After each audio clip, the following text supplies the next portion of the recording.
Bengali cooking and ব্লগের পক্ষ থেকে সকলকে স্বাগত। আজ আবার একটি রেসিপি নিয়ে হাজির। গ্রিসের মধ্যে কখন গ্রিসও পড়ে গেছে অলরেডি। তো আজকে রেসিপি হচ্ছে কাঁচা আমের জল আইসক্রিম। তো কাঁচা আমের জল আইসক্রিম খুবই সহজেই বাড়িতেই বানিয়ে নিন। তো চলুন কীভাবে বানাবো দেখে নিয়ে আসবো।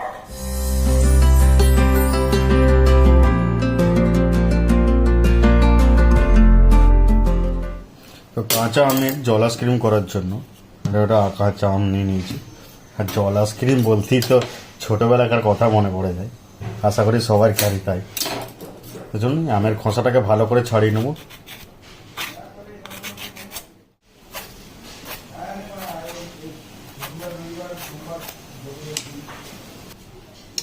তো আমটা ছুলে নিয়েছি।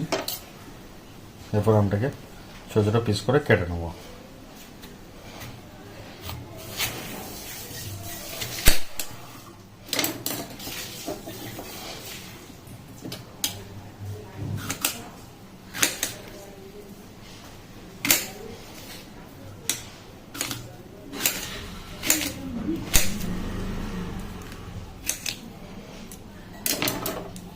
কাটা হয়ে গেছে। তো এরপর আমি এটাকে জলে নিয়ে নেব এবং এটাকে সিদ্ধ করে নেব।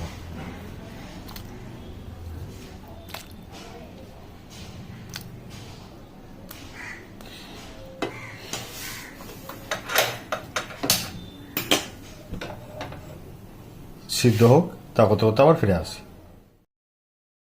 কাঁচা আমটা সিদ্ধ করতে দিয়েছিলাম, সেটা প্রায় হয়ে গেছে, দেখতেই পাচ্ছেন জোর ফুটছে অনেকক্ষণ ধরে।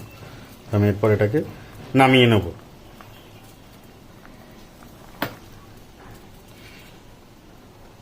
নামিয়ে নিয়ে ছেঁকে নেব। নামিয়ে নিয়েছি, যে আমগুলোকে ম্যাশ করে নেব। আর আমের যে শাঁসটা আছে ভালো করে ছাঁকনির সাহায্যে ছেঁকে একটা বাটিতে বার করে নেব।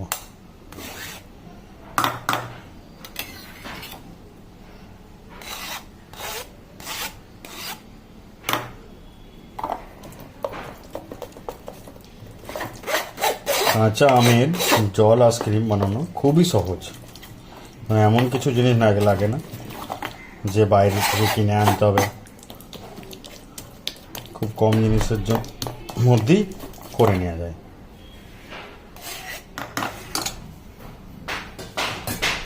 শাঁসটা বার করে নিয়েছি। এরপর কী করবো, একটা মিক্সার গ্রাইন্ডারের জার নেব। তো মিক্সার গ্রাইন্ডারের জারে যে আমের শাঁসটা বার করলাম সেটা নিয়ে নেবো পুরোটা।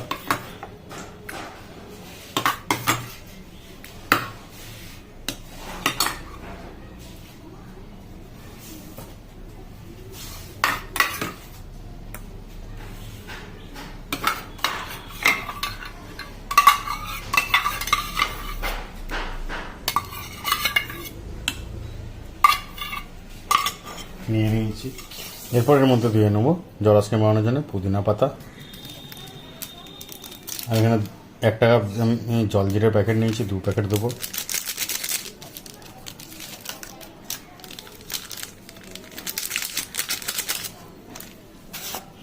আর দেবো বিট লবণ টেস্ট অনুযায়ী। আর দেবো আমটা যেরকম মিষ্টি থাকবে সেরকম মিষ্টি বা টক থাকবে সেরকম পরিমাণে চিনি। কারণ একবারে খুব টক আইসক্রিমটা ভালো লাগে না, তার মতন মেপে ঝুঁকে চিনিটা দিই। চলুন এবারে এটাকে ভালো করে মিক্সিতে পেস্ট করে নেবো। হ্যাঁ, তার সাথে আরেকটা জিনিস বলে দিচ্ছি, আমি এখানে গ্রিন ফুড কালার অ্যাড করছি।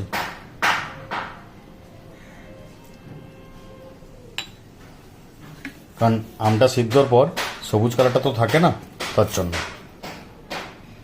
আমি পেস্টটা বানিয়ে নিয়েছি। এরপর কি করব, এই পেস্টটা একটা পাত্রে ঢেলে নেব, কারণ এর থেকে পাতলা করতে হবে পেস্টটা জল দিয়ে।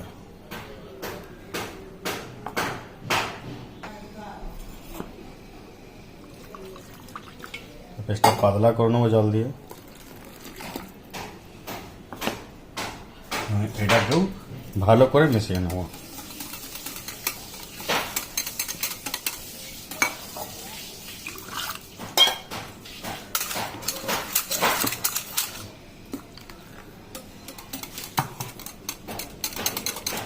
কাঁচা আমের জল আইসক্রিমের মধ্যে জল আইসক্রিম করার জন্য যেটা তৈরি করার, এই জলটাকে একদম আম লেবু সব দিয়ে এটা তৈরি হয়ে গেছে। এরপর আইসক্রিমটাকে আমি বসাবার জন্য রেডি করব। আমি এখানে চায়ের কাপ নিয়ে নিয়েছি, 60 ml চায়ের কাপ। এতে কী করবো, আইসক্রিম যে জলটা বানিয়েছি জল আইসক্রিমের জন্য সেটা আমি দিয়ে নেব।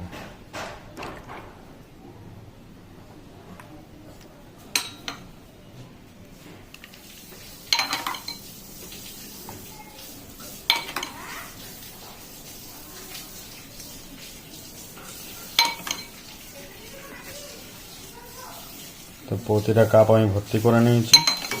এরপর কাপে কাঠিগুলো দিয়ে নেব। কাপের মধ্যে যে কাঠিগুলো দেবো তার আগে আমি একটা ফয়েল পেপার নিয়ে এই কাপগুলোকে পুরো ঢাকা দিতে পারি যাবে। তাহলে কী হবে, এর মধ্যে বরফটা যেতে পারবে না। দেখ, এটা শুধু বরফের আকার নেবে, বাট বরফের যে ইয়েটা সেটা যেতে পারবে না। তো এরপর প্রতিটা কাপের মিডিলে আমি কাঠিগুলোকে ভরে নেব। এতে ফয়েল পেপারটা নিলে কী হবে, কাঠিগুলো মিডিলে থাকবে, না হলে কাঠিগুলো সরে যাবে। ছুরি করে একটু করে দাগ দিয়ে নেব আর কাঠিগুলোকে ভরে নেব এইভাবে।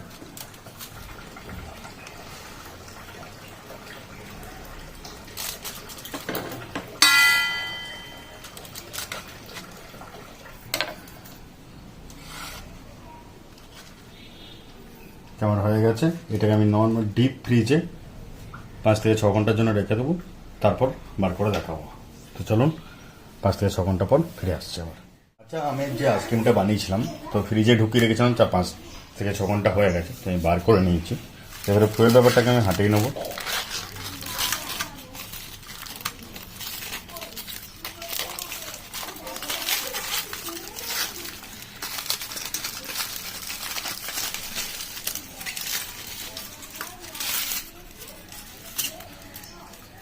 দেখতেই পাচ্ছেন কত সুন্দর জমে গেছে। তো চলুন কাপ থেকে ছাড়িয়ে নিয়ে যাক, দেখে নিই।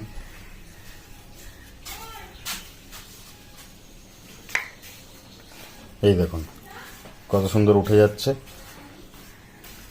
তো কাঁচা আমের আইসক্রিম আপনারাও বাড়িতে এইভাবে ট্রাই করুন এবং টেস্ট করে আমার ভিডিওর কমেন্টে লিখুন কেমন হয়েছিল না হয়েছিল। তো সকলকে ভিডিওটি দেখার জন্য অসংখ্য ধন্যবাদ। পরবর্তী এরকম আরও ভালো ভালো ভিডিও এবং আরও ভালো ভালো রেসিপি পাওয়ার জন্য আমার চ্যানেলটিকে সাবস্ক্রাইব করে রাখুন এবং বেল আইকনটি দাবিয়ে রাখুন।